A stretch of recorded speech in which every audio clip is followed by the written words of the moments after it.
this video, I'm talking about 9 Asperger's famous people that you probably didn't even know were on the autism spectrum. All that and more is coming up.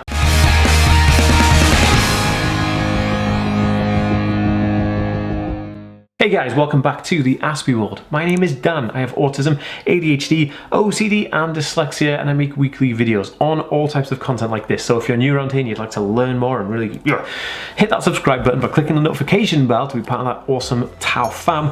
And if you're watching over on Facebook, be sure to give this page a like and a follow so you don't miss a video and you're part of the squad around here. Okay guys, I'm talking about 9, oh yes, 9 super interesting famous people you probably didn't even know were on the autism spectrum. Now I do have a disclaimer. Not every single one of these has a diagnosis, but some of them do, and some of them who don't have the diagnosis have had the kind of like a general consensus that they are on the spectrum due to public and professional analogies and stuff like that from just like researchers and stuff like that. But it's super interesting. Buckle up. If you'd like to get me on Twitter and Instagram, please make sure you follow the links in the description below and on the screen here, and check me out on TikTok because I also do videos on there too. So I always find this really fascinating to find out like who in like the public eye have autism, right? So let me know in the description below if you can think of anybody who I haven't mentioned here who has an autism spectrum condition and are famous. Put it in a comment down below. I read and respond to every single comment, so it's never wasted. Let's open dialogue and have a conversation. You're awesome. Okay, let's get into the list. Okay, so number 1 is the late, great Robin Williams. Now, Robin Williams is an actor. He's been in amazing films like Jumanji and like Mrs. Doubtfire, and he's just done a whole host of films. A fantastic actor, but terribly troubled with other mental health conditions that came comorbidly. Now, a lot of people who know of him do say that his condition of who he was kind of like creative but introverted and very much in line with like Asperger syndrome, like the autism spectrum disorder type of character, which would explain why he had comorbid conditions like depression and anxiety, because it kind of came hand in hand with his condition. And sadly, we did lose Robin Williams to suicide, and yeah, well, we salute you, Captain, my captain. And for anybody who doesn't know, that was from the Dead Poets Society, which I've never seen, but I want to see, but my dad told me about it and he cried, so I'm scared to watch it in case it makes me emotionally vulnerable, but I will definitely check it out. If you've watched that, give this video a thumbs up, because I've never seen Dead Poets Society.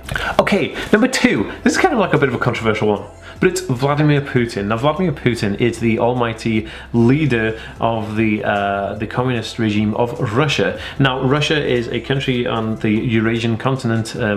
It's half in Asia and half in Europe, so I don't know if well, Eurasia isn't a continent, but it's what they call that, the mixture between the two continents. And Vladimir Putin is a very interesting guy, very introverted, very clever guy. And again, it's been rumored that he himself displays a lot of traits from the autism spectrum due to his like introversy, his obsession with things, his monotonal, no facial expressions kind of look. He never like laughs and smiles or like feels really upset. He's kind of like just one look the whole time. He's quite monotonal throughout the board. He shows no emotions for anything.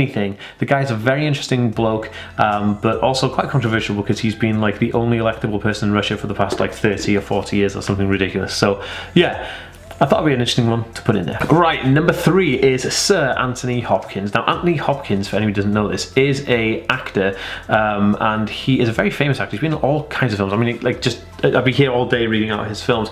But him and his wife said that there was some issues with him, and she'd noticed that he was, you know, he had some odd behaviors, I guess, because, you know, neurologically speaking, he's a bit different than the average neurotypical person. So him and his wife having disagreements, and he got himself, you know, a therapist and different types of things, and eventually was diagnosed with Asperger's syndrome. And his wife said that's what makes him brilliant, but also makes him quite annoying, which I found quite funny because I also annoy my girlfriend, but also she really enjoys the fact that I can really get into something that I'm really into and know everything about it and get really like you know, obsessed with my my obsessions. But Anthony Hopkins, a very inspirational guy, and it's so nice to see someone of such, like, you know, he's really notable and he's really creative and such a successful person. It's nice to see somebody like that on the spectrum so you can look up to that person. Okay, so number 4 is Bill Gates. Now, Bill Gates is an interesting guy. He actually founded the company Microsoft back in like the, I don't know, the 70s or something ridiculous like that, and currently is still the CEO, I think, of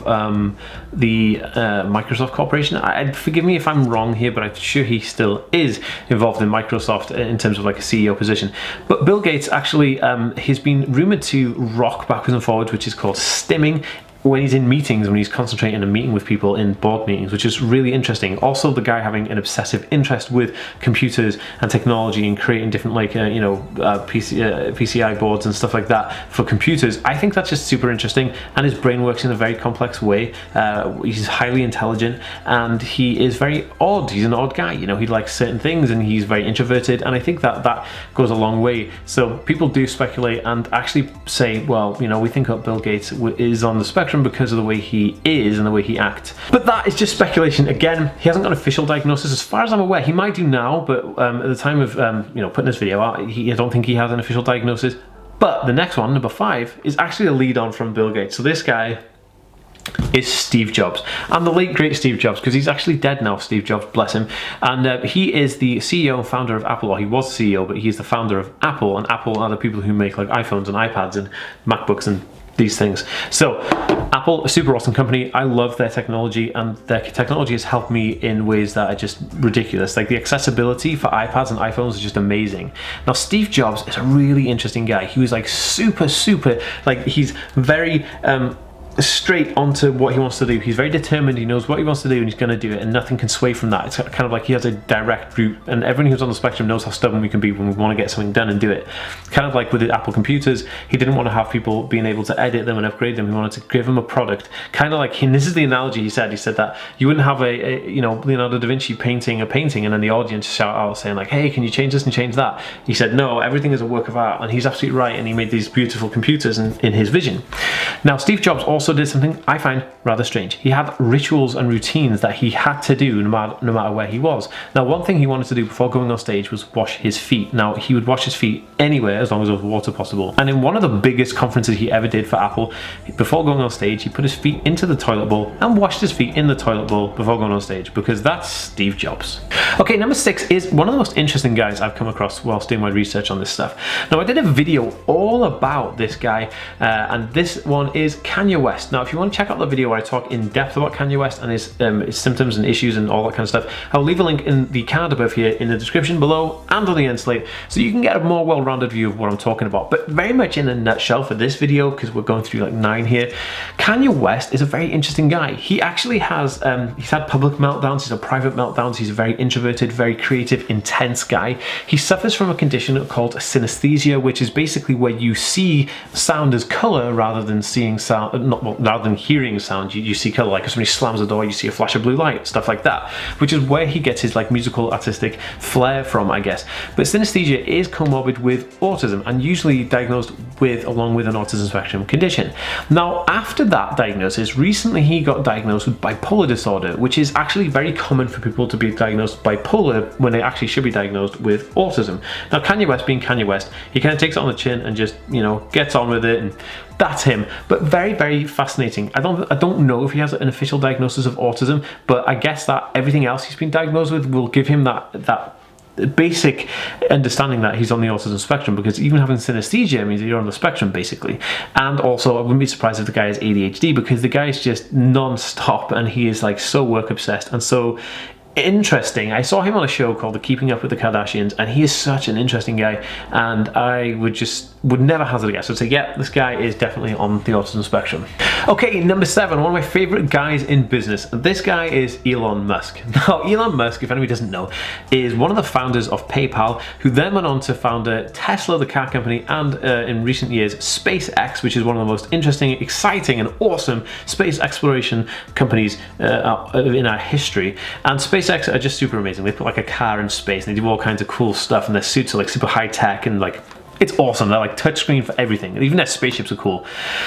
But Elon Musk is a very, very interesting guy. Like Elon Musk has been rumored to be on the autism spectrum. I saw a interview with him, and he was very monotonal. He talks really odd. His speech patterns are very, very odd indeed, and very common of that on the autism spectrum. But one thing I find most interesting about him is his obsession of his interests. His specific interest came before everything, even sleeping.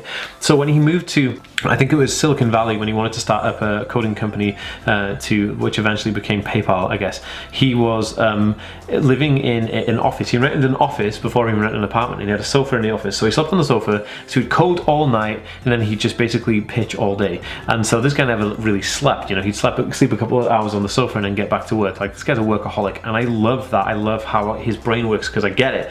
And the interesting thing was, he had a girlfriend, and his girlfriend was like, well, where's the bed? And he goes, look, there's no bed. You either sleep on the sofa or this relationship is over. And she dumped him and they went together. It was really interesting. So his work came first, and that dedication to being very mindset of like, let's get it done. That's super interesting. And Elon Musk, man, the guy's awesome. Okay, number 8, this person does have an official diagnosis of Asperger's syndrome, and it is the awesome Courtney Love. Now, Courtney Love, for people who don't know, was the former wife and now widow of the amazing guitarist and singer in the band Nirvana, Kurt Cobain. Kurt Cobain sadly committed suicide, and there's some speculation about that. But Courtney Love was also in a band called Hole, which are amazing, and they were featured on a movie called American Pie, which is also another cool movie because my friend is in that scene. His name is Kevin Myers in that, but his actual name is Thomas Nicholas, and yeah, he's a cool guy. I love Tom. He's a good friend of mine. But Courtney Love's band Hole were amazing, but Courtney Love actually is on the autism spectrum, and she was diagnosed in the 90s, I think, and she said it kind of helped her understand herself a little bit more, but it also gave people the opportunity to kind of look to understanding more about her rather than she's just this rebellious, like, teenage, like, rock chick. She was actually this kid who was a bit misunderstood and needed a little bit more help, and I think that was really awesome, and her story is fascinating, so I highly recommend checking it out if you want to read more on Courtney Love. Her story is really interesting. I believe she has like a blog or a book out on it. Don't quote me on that because I'm not entirely sure, but definitely, yeah, definitely check out Courtney Love's diagnosis. It's awesome. Okay, so number 9, this is probably the most interesting one. A guy who's on the autism spectrum. Again, this is speculative. I don't think this guy had a diagnosis because you weren't able to diagnose it when this guy was alive. He's now dead, which was Charles Richter. Now, Charles Richter, people are like, who on earth is Charles Richter? But he invented the Richter scale. So when you have like magnitude earthquakes and you want to measure them, they measure them on the Richter scale. He invented the Richter scale, hence why it's called a Richter scale, because he invented how the seismic changes in the platonic plates actually move. So this guy was super interesting, and he like was just so like focused on science and loved kind of all that stuff. It's just amazing. I love that kind of stuff, and I love that learning of that brain and the autism brain, and yeah, super fascinating and very inspiring. So there you have it, guys. Super awesome. If you think this video was fun and entertaining, please give it a share on Facebook and Twitter, and I'll see you in the next one, guys. Peace.